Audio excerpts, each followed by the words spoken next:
विषय होता फूड फेस्टिवलचा. सगळ्यांचं प्रोडक्ट विकलं गेलं, पण आमची एक मैत्रीण आहे, तिचे काही ढोकळे विकलेच जात नव्हते. त्याच्यामध्ये थोडंसं बेकिंग सोडा जास्त झालेलं होतं.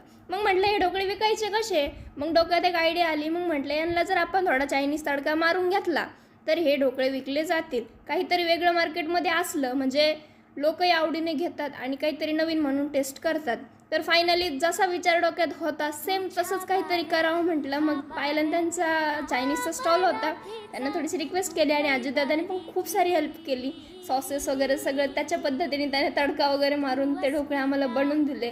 आणि जिथे ते ढोकळे विकत नव्हते, अक्षरशः आणल्यापासून सकाळपासून डब्बा 0 सेलिंगपासून ते त्याचे 100 ते 150 रुपयाची आम्ही कमाई तिला करून दिली. आणि उरले सुरले तर आम्हालाच इतके आवडले ते की आम्हीच खायला बी लागलो.